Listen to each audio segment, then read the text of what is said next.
Welcome back to another episode of BreBre Talks MMA. There's a new interview that just dropped this morning of Conor McGregor on TalkSport MMA, and he was talking about his possible return to the UFC. He brought up a few different opponents, he brought up a few different locations, dates, etc. I'm really not sure what's going on here because I don't know how much of what Conor is saying is true. It seems like he's trying to say that the UFC isn't giving him a date for his return. They're not giving him options. He said that he would like to return for International Fight Week. He said he wants a quadrilogy with Dustin Poirier, which I think makes no sense, but whatever. And then he said he still wants Chandler, and he was frustrated with the fact that they publicly shut down his prospect, his idea for the Sphere fighting Nate Diaz in a trilogy fight, which actually, I think out of all of the fights that he's kind of mentioned, that one makes the most sense to me because Nate Diaz, it's not like he's going to fight for a title or anything, but he's still a draw. There's a lot of OG fans that would still love to see Nate Diaz fight Conor again. And no matter how many times you do that fight, people are still going to root for Conor and they're still going to root for Nate. They could be like 50 years old and people will still watch it. So it's like, I feel like out of all of them, that one probably makes the most sense, especially money-wise. But, the Michael Chandler fight, I feel like that's lost its spark since The Ultimate Fighter ended. It just doesn't feel like there's a story there anymore. If I were Michael Chandler, I would probably be playing the heel a little bit more in calling Conor McGregor out. I feel like he keeps saying, oh yeah, this fight's going to happen. But I feel like what he should do is say, Conor, you said you were going to fight me. We did The Ultimate Fighter. Where are you at? What's going on? Are we going to fight or what? And push him. He's not pushing Conor at all. And I think that's the problem. I think he still thinks that fight is set in stone, and it's not. Conor, he has options. He has arguably the biggest platform of anyone in MMA. So even though the Dustin quadrilogy fight makes 0 sense, he could still probably get it because he's Conor McGregor. He can do whatever he wants. So, I don't understand why the UFC would be against Conor returning unless there's something going on that we're not being told, which is probably the case. There's always 3 sides to every story, and I feel like Conor McGregor's telling one side, the UFC's telling the other side. Neither of them are probably true. There's probably something deeper there going on that we don't know about, if I had to guess, because otherwise, why would this be held up? Conor McGregor is the biggest fighter the sport has ever seen, especially money-wise, and it just doesn't make any sense to me why he would be against coming back or why the UFC would be against him coming back. So something's just not adding up here. But to Conor's credit, the fact that Dana White shut down the idea of Diaz versus Conor trilogy at the Sphere does kind of make me want to believe Conor a little bit because, why would they shut that down publicly when there's been no announcement of any other fight, and there's been no contract signed, there's nothing. So I'm like, what is going on? I really don't understand. Because first it was the USADA thing. Obviously, that's not the issue anymore because USADA is out of the picture. So I just don't know what exactly is going on. I've seen a lot of rumors about Conor, people saying he's on steroids and all this kind of stuff, which I don't know if that's true. I mean, he does look a lot bigger than he used to. His face looks a lot different. But I also wonder if maybe he's just getting like Botox or something and that's why his face looks different. I don't know that it's necessarily from steroids. I mean, it could be, but that's kind of a wild conspiracy theory in my opinion. I think he probably had to be taking something because he broke his leg. It's a major injury or his ankle or whatever it was. So yeah, of course he probably was taking something, I imagine, for recovery purposes, but I don't know that Conor is like juiced to the gills right now. Maybe he is, but I don't know. I think I just need more evidence of that to be convinced. So I don't know. I mean, I definitely think he's on something. I just don't know if it's steroids that he's on. I think it might be something else.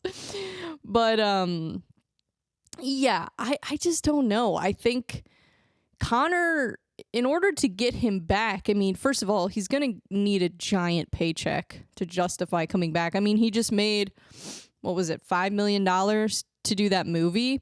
So, or maybe it was more than that. I can't remember how much it was, but it was a lot. He made a lot of money to do that movie, the Roadhouse movie, which, not going to lie, I'm pretty excited to see that movie. I know it's probably not going to be amazing, like the storyline or the plot, but it's just going to be funny seeing Conor McGregor in a movie. And I love Jake Gyllenhaal, so why not? I'm definitely going to watch it. So, but yeah, that being said, I just don't know what is going to happen with Conor. Is he going to come back? I don't know. Because he was even saying, like, if this keeps going on, like, I'm going to lose my motivation and then probably close the door on ever coming back. So I think probably more likely what will happen is maybe Conor goes back to boxing. If the money's right, I could see him doing that, especially with Jorge Masvidal and Nate Diaz. They're going to be boxing soon. So maybe, I don't know, whatever happens in that fight might, if Nate Diaz can pull that off, I could see Nate Diaz versus Conor in a boxing fight happening. Or if Jorge Masvidal can pull that off, I could see Conor versus Jorge Masvidal. I could see that too. So I really don't know what's going to happen, but it just, something's not adding up. Am I the only one who thinks this? I don't know. But hopefully we figure out what's going on, because International Fight Week is really not that far away when you think about it. I mean, June, it's like a few months away. And then the Sphere, I can't remember when that's targeted for, I guess later this year. And then, yeah. What else? Are there any other big cards coming up? I mean, I guess the Brazil card, he's not going to do that. Let me see what else we got going on. I mean, not that he really needs there to be a big event for him to headline. He really doesn't. They could do a card in Ireland, which I actually think would be incredible. They could throw some other fighters. They could throw Ian Gary on that card. They could throw Sean O'Malley on an Ireland card. I think that would be sweet. That would probably be the ideal last fight for Conor, in my opinion, would be headlining a pay-per-view in Ireland. That to me would be absolutely insane. So we'll see what happens, but I just don't know when all of this is going to play out. So I guess we'll see if International Fight Week happens. If International Fight Week doesn't happen, then the chances of Conor coming back are getting smaller and smaller and smaller. So we'll see. But he said he's hoping to come back before the year is over. I think if he doesn't come back before the year is over, then he's probably just going to do boxing or just do movies. I don't know. I mean, if you think about it, doing movies, it's probably more preparation, but at the same time, it's a lot less wear and tear on your body. So, I mean, he still has to train. He still has to basically do a lot of the things he does as a fighter. But I think when you look at it from a risk-reward ratio, there's a lot more risk in fighting. And there's also a risk to his legacy. He's already kind of hurt his legacy a little bit with the Dustin Poirier fights and the Khabib fight and all that. So, I don't know. I mean, I think it takes a lot to destroy a legacy like that. But at the same time, if he goes out there and fights Michael Chandler and loses, that's a huge hit to his legacy. So, I just think that maybe Chandler needs one more fight to get the Conor fight. Against somebody with a name. Not necessarily they have to be good. They just have to have a name. But I don't know. The whole thing is a mess. So we'll see what happens. I'm really not convinced that Conor's going to come back to the UFC. But we'll see. We shall see. But anyways, this weekend we had Tuivasa versus Marcin Tybura in an Apex fight night. Another Apex card, and we've got I think 2 more Apex cards before UFC 300. I'm like, can we please just I hope that they don't do this next year. That's my only hope. Like, there's plenty of smaller cities out there that they could go to. They could go to like Philadelphia, they could go to Boston, they could go, I'm trying to think where else. They could go to Detroit. They could go, well, they already did LA this year. They could go to Austin again. That was cool. I really liked UFC Austin. And where else? There's tons of places they could go. New Orleans. They could go. The only thing is, though, with a lot of these cities that I'm naming, you never know what the rules are like and what the athletic commission is like. Because that's why I think, like, I've been talking to people about the St. Louis card, and there's a lot of people from Chicago that are mad that we're getting the St. Louis card before they are, since before COVID, you know, they obviously have been to both cities, but since COVID haven't been to either, and really haven't been to that many cities in the U.S. So they've been in Kansas City. So Kansas City was the first, you know, of the, I guess, rivalry cities, because we have a rivalry with KC a little bit, and then we really have a rivalry with Chicago. So I figured the Chicago people would be mad. But what I've heard is that the athletic commission in Illinois is a nightmare to work with. So I think that's the reason why a lot of these cities aren't getting these shows, and they're doing them at the Apex, because it's so much easier. You know, the PI is right there. You know, they probably have a lot better deals on the hotels. The travel is a lot easier. So yeah, I think that's why.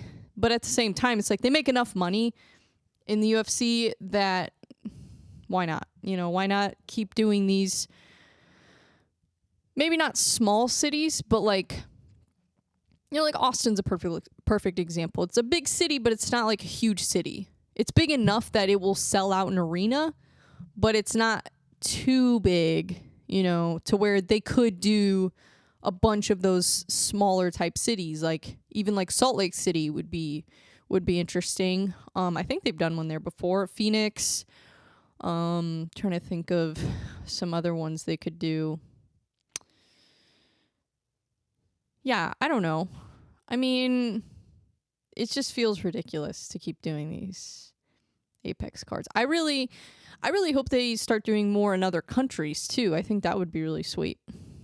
So we'll see what happens. But anyways, so we had Marcin Tybura versus Tai Tuivasa. Marcin Tybura won the fight pretty quickly via submission in the first round. Man, that's a rough go for Tai Tuivasa. I don't know how many fights left he has on his contract, but I assume he probably won't get cut from the UFC. And I know that sounds kind of shocking, but I do think that they're going to keep him. I really do. I really do think so. I think they're probably going to match him up with somebody that's a lot lower in the rankings than Tybura. Like maybe top 30 or something like that. Top 20, top 30. I mean, because he's still a draw. People are still going to watch him. It's almost kind of like Tony Ferguson. You know, now Tony Ferguson arguably had way tougher competition, had more impressive wins, and went on a longer win streak than Tai Tuivasa did. But it's a similar effect to where Tai Tuivasa got finished 3 fights in a row, and people still thought he was going to win this fight. You know, so it's like it's a similar thing where people love Tai Tuivasa. His fans are so loyal that it doesn't matter if he loses 6 in a row. They're probably still going to think he's going to win.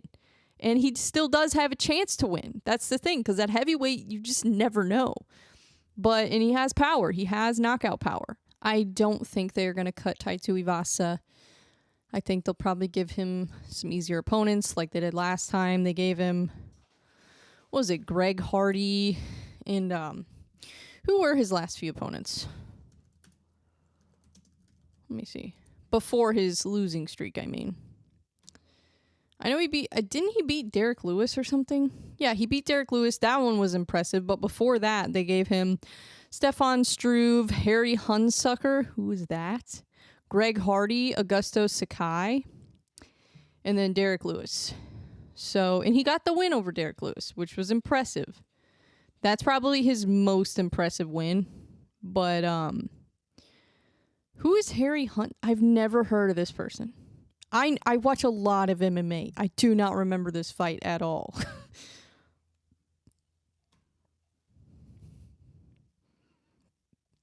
Harry Hunsucker. He is 7-6.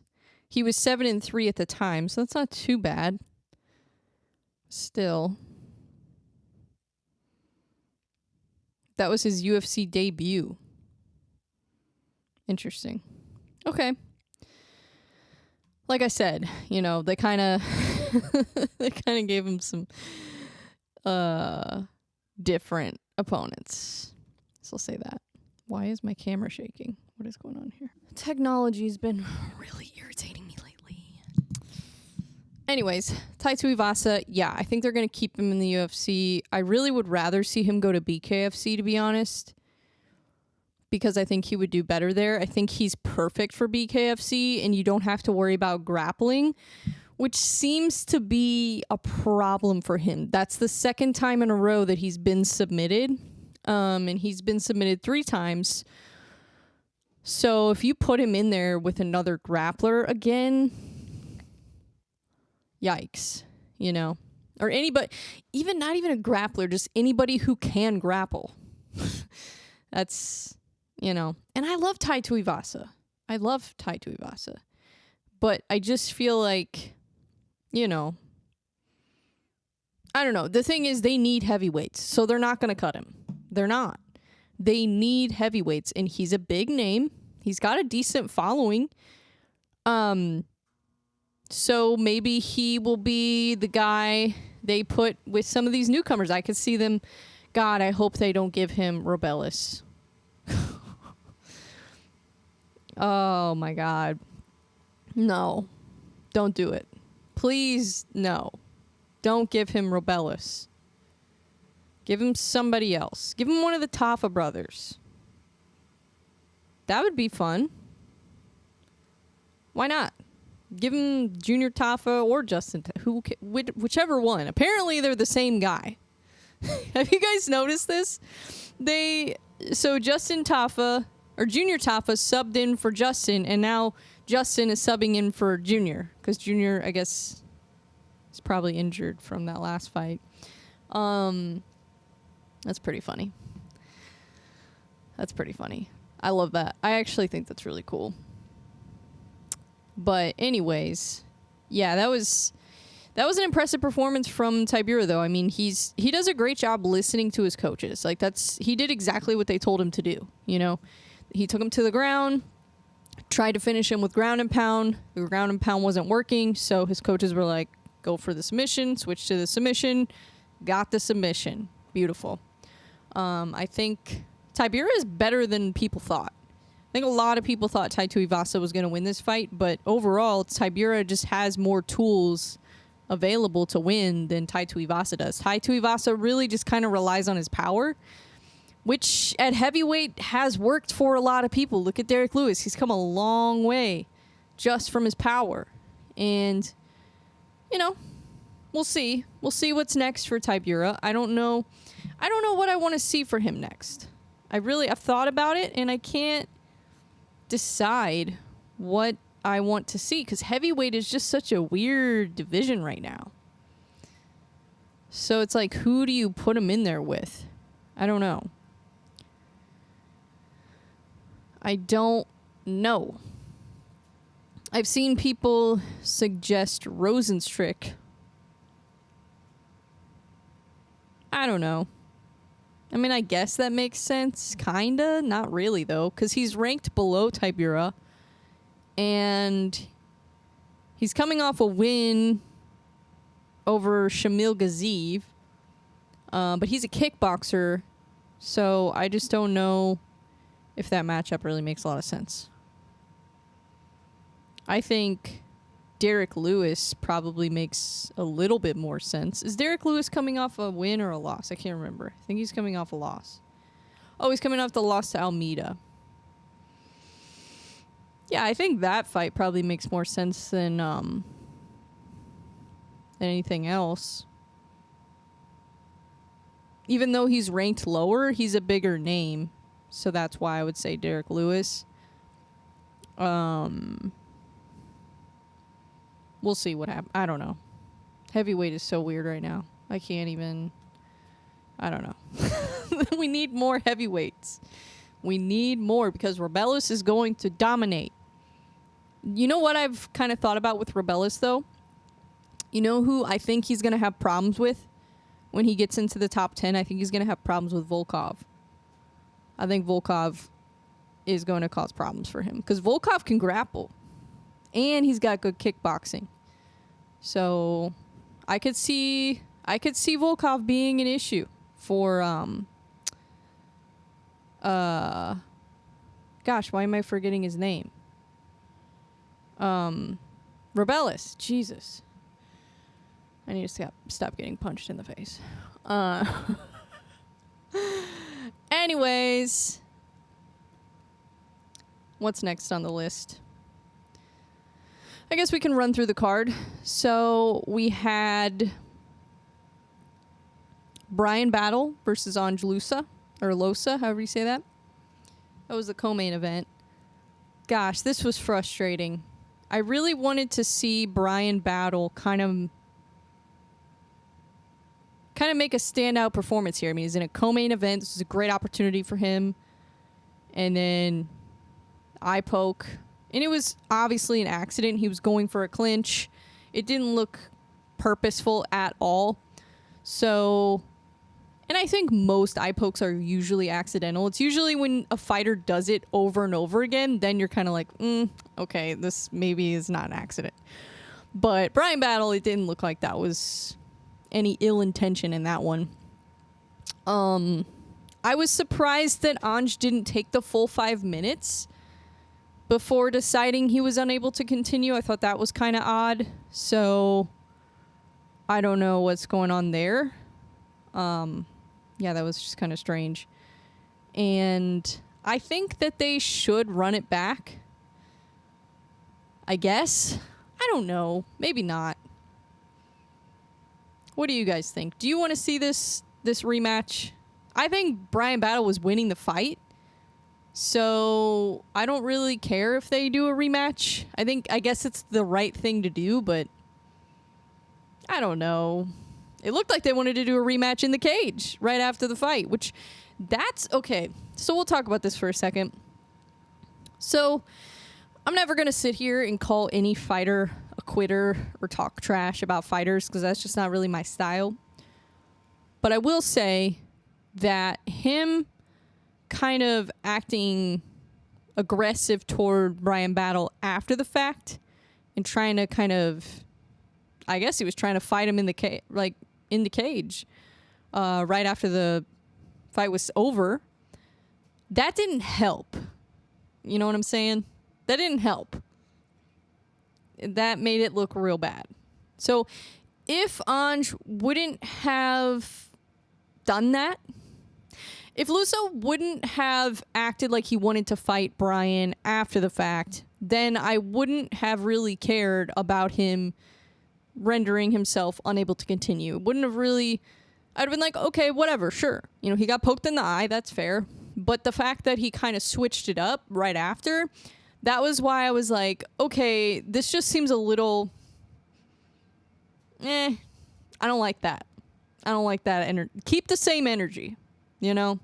Like, at least Aljamain Sterling, when he got kneed in the face, he kept the same energy, you know? And I remember people kept saying, like, he should win an Oscar for his acting skills and all this stuff, and that was pretty funny. But I do think that was a justified response to what happened to him. Yeah, so I don't know. I don't know what to think about that whole thing. That was just strange. Very strange. Anyways, Vince St. Preux versus Kennedy Nzechukwu. This was, I don't know. It felt like it was a good fight, but it also felt like it wasn't a good fight at the same time. Did anybody else feel that way? Where like after you watched the fight, you were trying to figure out, was this a good fight or was it? I don't know. Like it felt like it was a good fight, but it really kind of wasn't at the same time. The third round was awesome. The third round was great. I loved it. But it was definitely like a slower pace, mainly boxing. They were mostly throwing hands in there. So, but OSP had really good head movement in that fight, which kind of surprised me. I don't know. I liked it. And I was glad to see OSP get a win. You know, I mean, he's 40 now? And he's been in the UFC for so long. So, yeah, I was glad to see him get a win. And then Christian Rodriguez versus Isaac Dolgarian. This fight, I don't throw around the word robbery. I try not to, because I think it's overused. Christian Rodriguez won the fight. I think it was 28-27 was the scorecard. This is number one bullshit. He didn't win that fight. No. He didn't win the fight. Isaac Dolgarian had control time for pretty much the first 2 rounds, so I just don't know how you can give that fight to Rodriguez. Doesn't make any sense to me. I mean, what was the control? I didn't even look at the stats. So let me look at the stats before I get all hyped up about this. Let's look at the stats.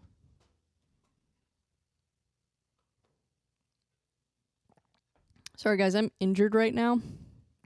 I can't really move my neck completely around. And my shoulder's messed up too. So I'm having some problems. I don't know what happened to me, but I'm having some problems right now. So if I'm like moving weird, it's because I'm in pain. But anyways. Let's see here. Yeah, split decision. Now, one thing I will say is that Rodriguez definitely did more damage, but most of the damage was in the final round. So, yeah, I mean, where does it say the control time? Gosh. Dolgarian versus Rodriguez. Stats.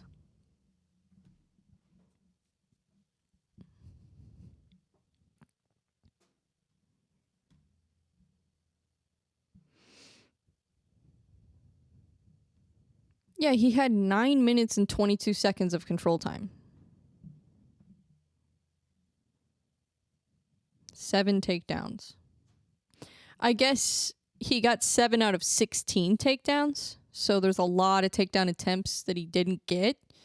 So you could argue that was effective grappling from Rodriguez, I guess, since he defended a lot of those takedowns. But still, you don't win fights on defense.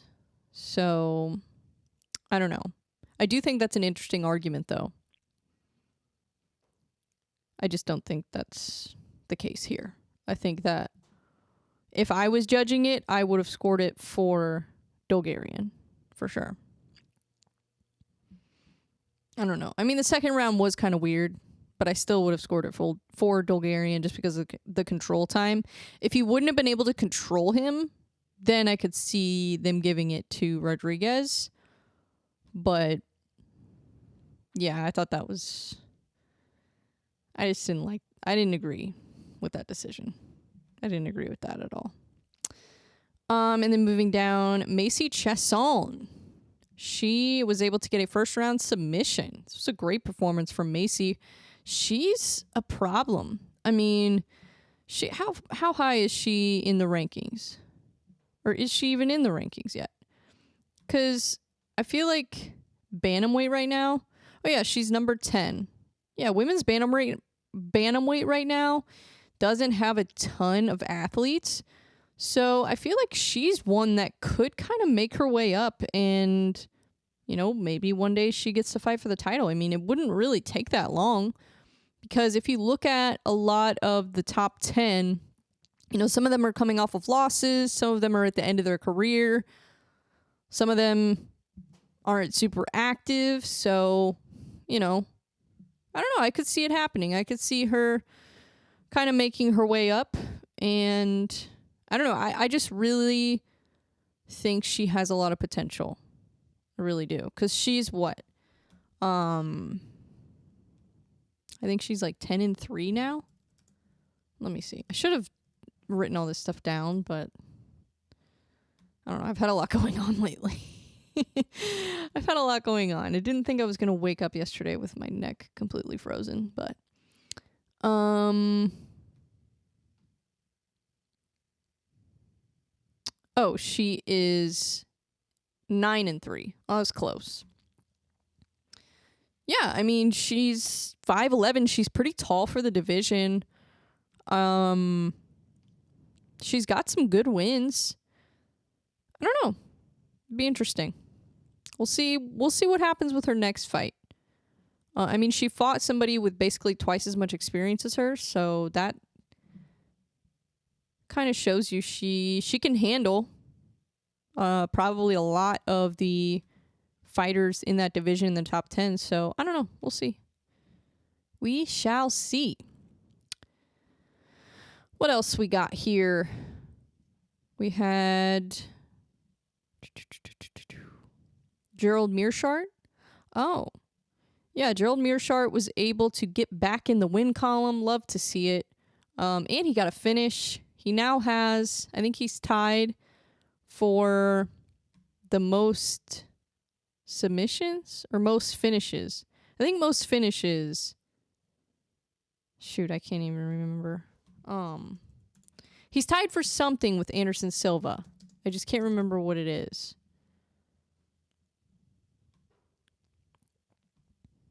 Let me see. Anderson Silva's record. Yeah, 11 submissions. So he's tied with Anderson Silva for the most submissions at middleweight. That's pretty impressive. I mean, Gerald Meerschaert, he's so experienced. I feel like you put him in there with somebody like maybe Paul Craig. That's super interesting to me. I just don't want to see him get fed to another one of these young prospects again. Like, they fed him Hamzat, they fed him Joe Pyfer. Like, give him somebody that's kind of, more similar to him, like more of a veteran. I feel like that would be more interesting for me to watch than, like, don't give him Bo Nickal. Like, please. Please don't give him Bo Nickal. God. That would just make me mad. If Bo Nickal beats Cody Brundage and they book him versus Gerald Meerschaert, I'm just going to scream. Because he's had enough, okay?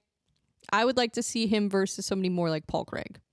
And Paul Craig is about to fight, what's that guy's name? I can never pronounce his name. Cal something. I don't want to butcher it. But he's about to fight him. So that'll be interesting to see who wins that fight. And then maybe put one of them versus Paul Craig. I would like to see it. I like to see him fight another grappler. I think that'd be more interesting. And then what else happened?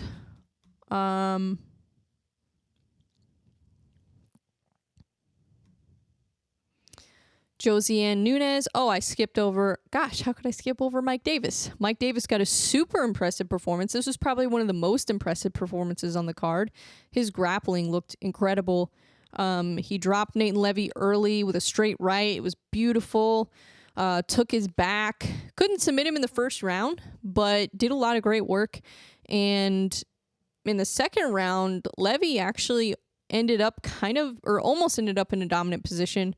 But then Mike kind of used his leg lock to get out of it, which I thought was really interesting. And then he dropped Levy again and took control, just completely took over and got the arm triangle in round 2. So that was a great performance. I was super, super impressed It'll be interesting to see who he fights next, because I don't think he's in the rankings yet, because lightweight's just such a deep division. But I could see him getting close to the top 15 or even getting somebody in the top 15 next. You know, you never know. Maybe, I don't know. I don't even want to try to figure out who he would fight next, because there's just too much going on at lightweight right now. I think some things need to play out first. But yeah, I mean, there's definitely a lot of potential there. I think Mike Davis, man, his grappling is really good. So I'm curious to see how his career plays out next. And then Josiane Nunes versus Chelsea Chandler. Chelsea Chandler won this fight, and I thought that she looked good, but it was a war. I mean, this was a great fight. And I think that Nunes, she is really good.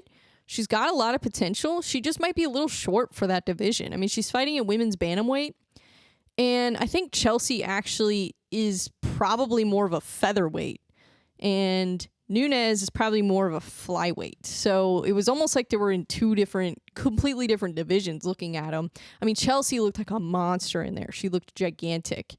So, you know, now they don't really have the 145 division, so it's kind of tough for a lot of these girls that would normally fight at 145. I think we might see some of them end up going to possibly bare knuckle boxing, PFL. You know, if PFL brings back the 145 tournament, you know, it just kind of sucks to see 145 women's MMA just kind of disappear completely. So hopefully PFL is open to bringing that back, and then hopefully, you know, maybe the UFC will be open to bringing that back, because I think there are a lot of fighters at 135, especially if Kayla Harrison defeats Holly Holm. There's a lot of fighters that would really make sense at 145 if they open that division back up. So we'll see. I don't know. They don't have enough talent for it right now is the problem. But if a lot of these fighters keep missing weight at 135, then it's like, you know, what are we going to do? You know, they're going to end up getting cut, and then their career is over just because they don't have any options of where to go. So I don't know. We'll see. We'll see what happens. But it really is kind of disappointing that they just don't really have a lot of options in the 145 division right now. So we'll see. Hopefully Kayla Harrison can change that. That would be awesome. And then Jafel Filo versus O'Day Osborne. This was a submission win for Filo. That was an impressive one too. Yeah, that was awesome. And then another submission was Jacqueline Amarim versus Corey McKenna. This one, gosh, McKenna, she ended up taking Amarim to the ground, and as soon as that happened, I was just kind of like, oh no, you know, because Amarim has really good grappling, really good jiu-jitsu. So it was kind of a weird stoppage too. It almost looked like McKenna tapped, but she didn't tap. But maybe it was because the ref said something to her. And then Amarim kind of bent her arm all kinds of different directions. So hopefully she didn't get injured. It looked really nasty. Yeah, yikes. Hopefully, God, hopefully she's not super injured, because that looked rough. It almost reminded me of Tony Ferguson when he refused to tap to, I think it was Oliveira. God, just, yeah, that was rough. I mean, the ref could have saved her arm there, but whatever. I guess, I don't know. I don't know what happened in there. I don't know. So I can't really judge, but it looked to me like she was about to tap, and then the ref said something to her, is what it looked like to me. So I don't know. What do you guys think? Let me know if you thought that was a good stoppage, or if you thought that was weird like I did. I thought it was kind of weird. But yeah, I thought it was a fun card. I am ready for UFC 300 though. I am kind of getting exhausted of these Apex cards. Oh, I forgot about Thiago Moises. Had a really impressive performance against Mitch Ramirez. And this was Mitch Ramirez's debut, so there was kind of a big experience gap here. So I wasn't really surprised that Thiago won this fight, but I was still impressed with his performance nonetheless. He used his striking early in the first round to set up his takedown, and he did it beautifully, waited for the perfect opportunity.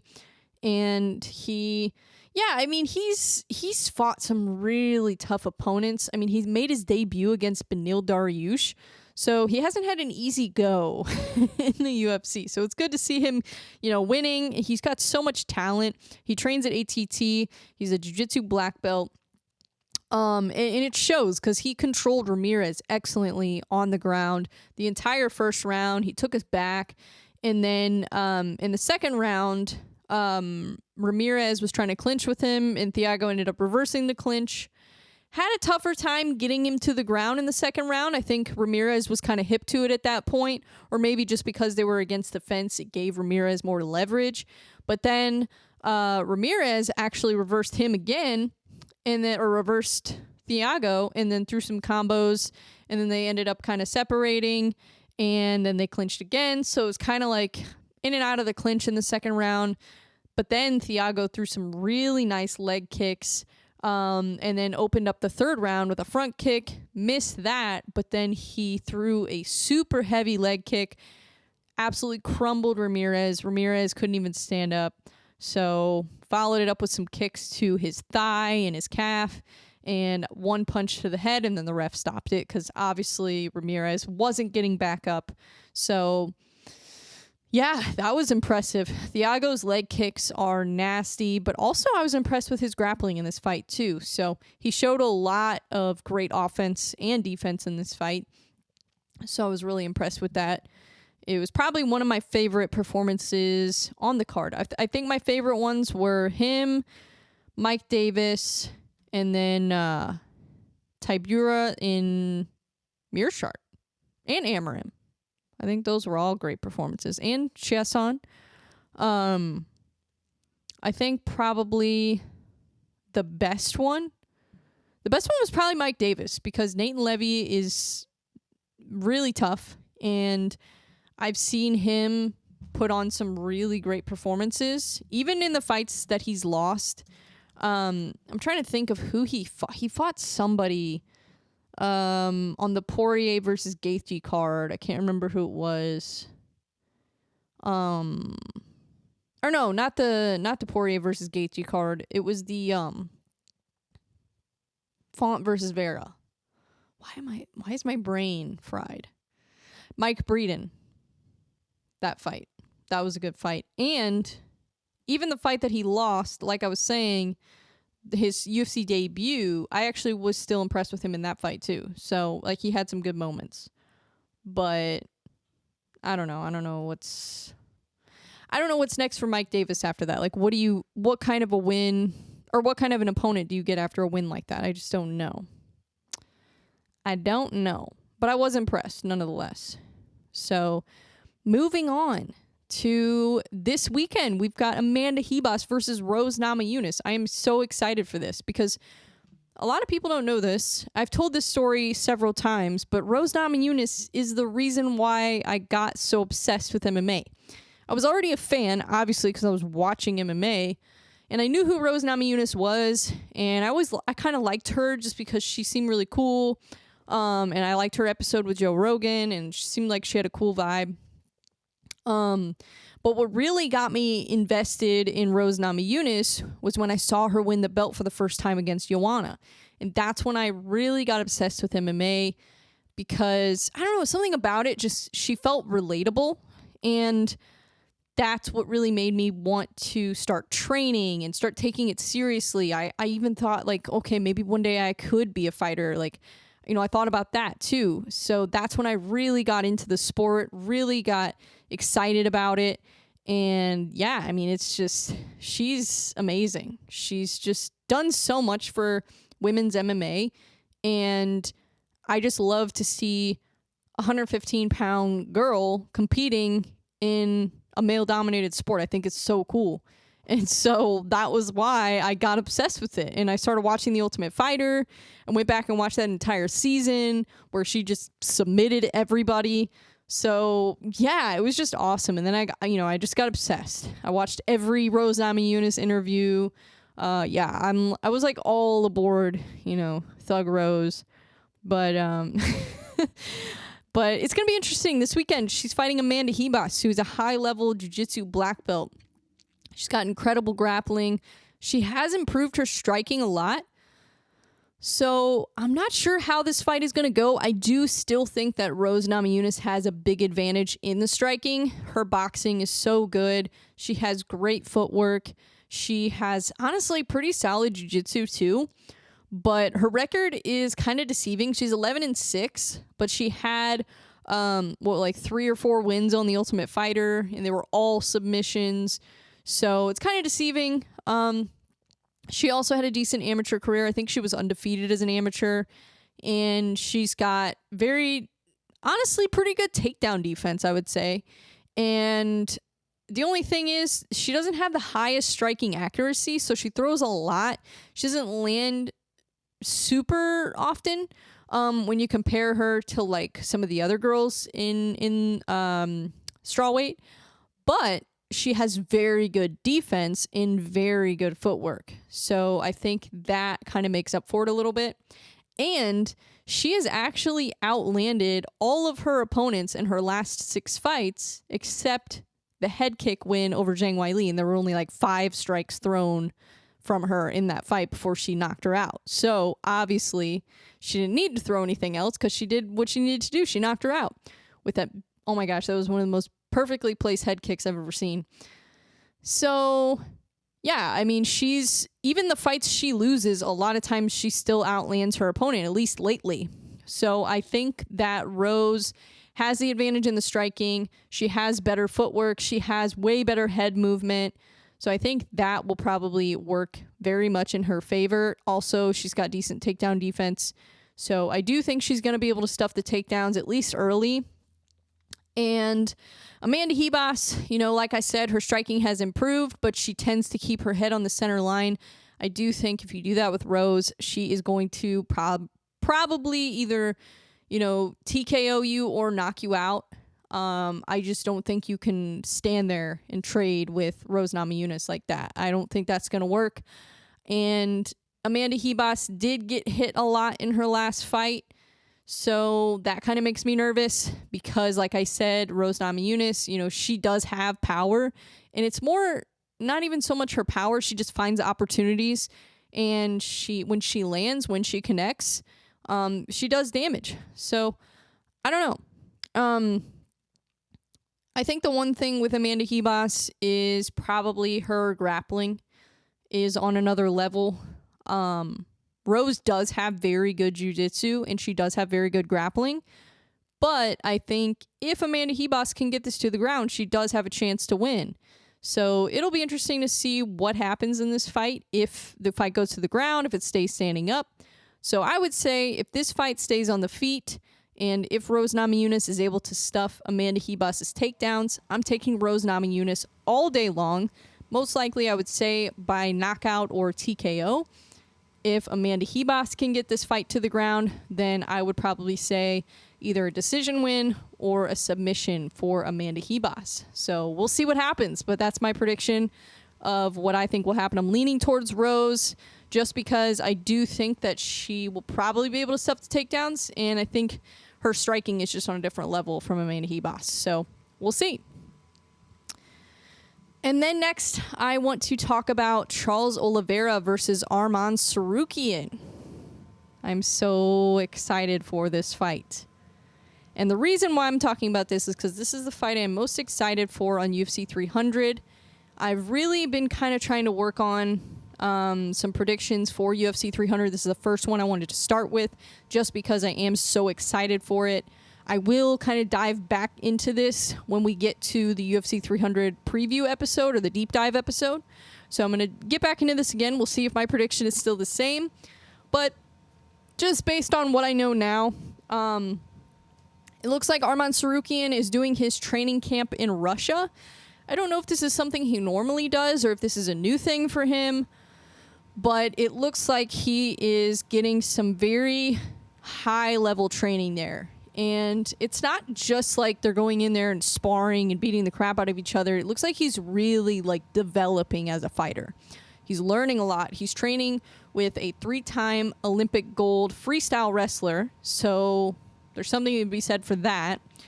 And he has a freestyle wrestling background himself, which if you look at all the types of wrestling, I feel like that's one that translates really well to MMA is freestyle wrestling. And another thing about Tsarukyan, he has excellent cardio. He's very hard to finish. He's very strong. And I feel like he's only gotten stronger over the years. And he's also just made a lot of adjustments. He's, he has a loss to Gamrot, but that was a good fight.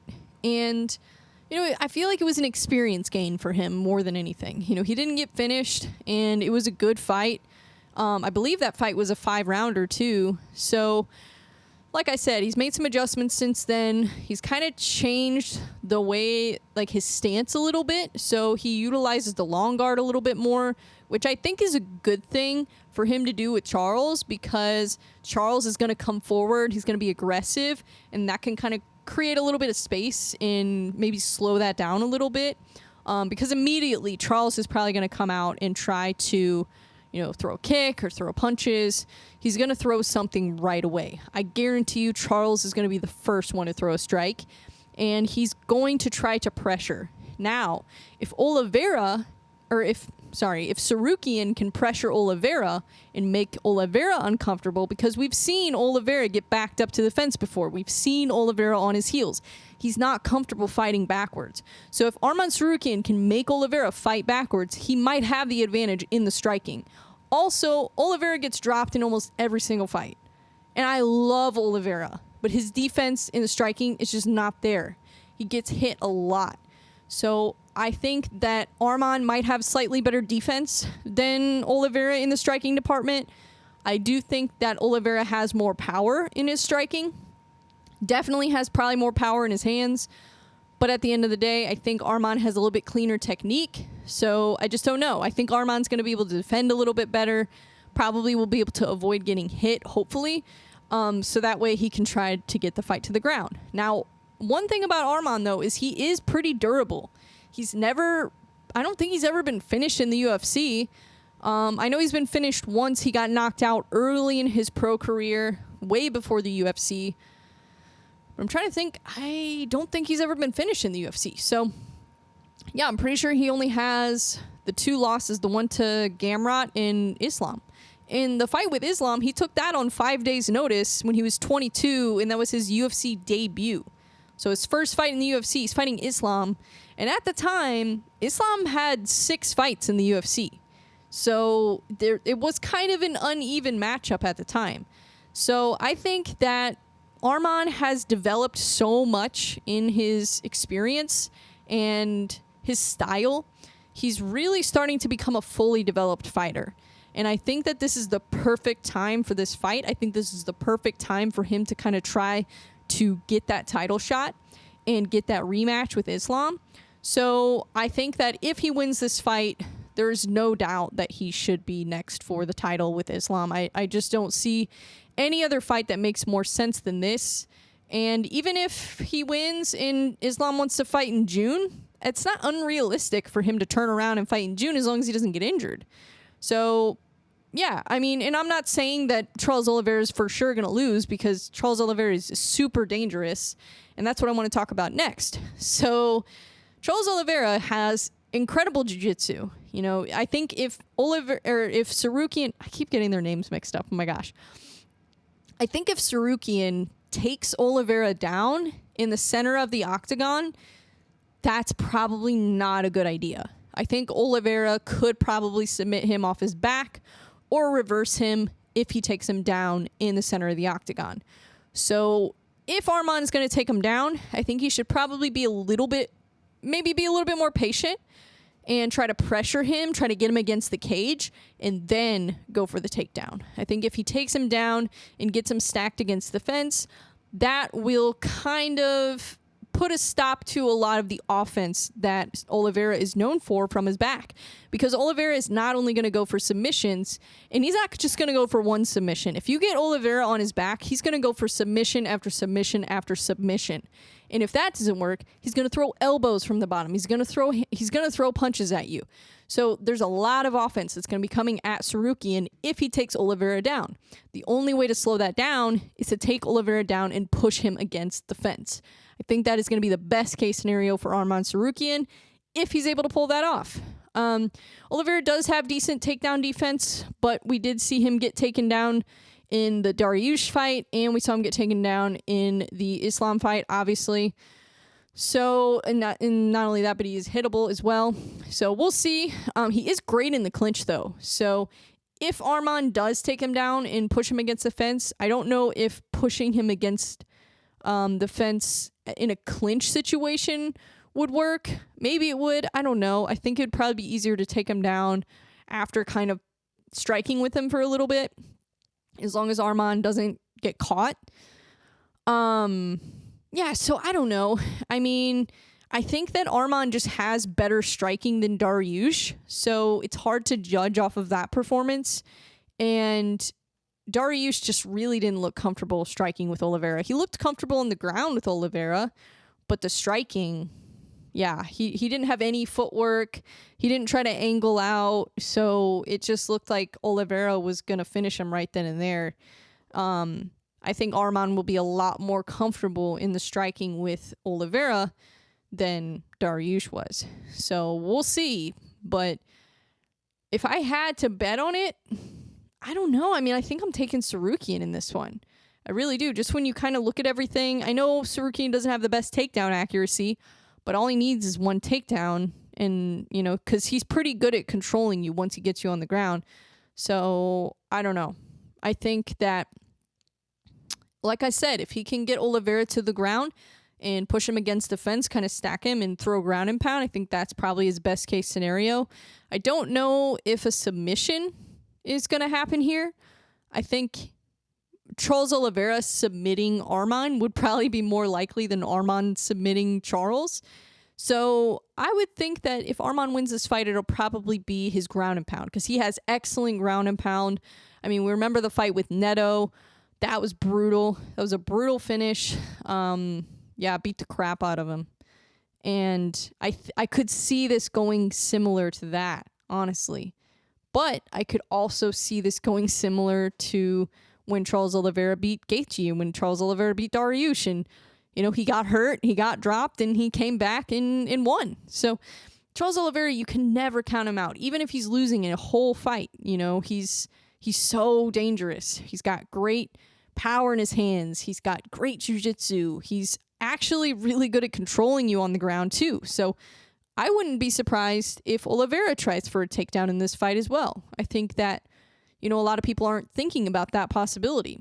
But like I said, at the end of the day, if I was betting on it, I'd probably go with Arman, just because I have been so impressed with him. I feel like he's made so many improvements since he first started, since his first fight with Islam.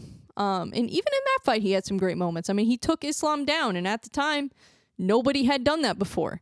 So, yeah, I like Tsarukyan's chances in this fight. But like I said, we shall see. We shall see what happens.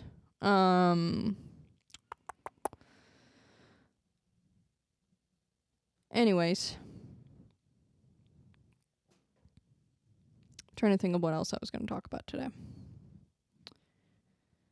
Let's see. Oh, Bo Nickal versus Cody Brundage. So a lot of people are mad that Bo Nickal versus Cody Brundage is on the main card. I gotta say, I agree. I don't think this fight should be on the main card. I think this should be the first fight on the prelims. And I love Bo Nickal. If you guys go back and watch some of my episodes where I talk about Bo Nickal, you'll see I'm a big Bo Nickal fan. But the UFC really kind of did him dirty here, because it's not like Bo Nickal asked to be on the main card. This isn't really good for him, I don't think.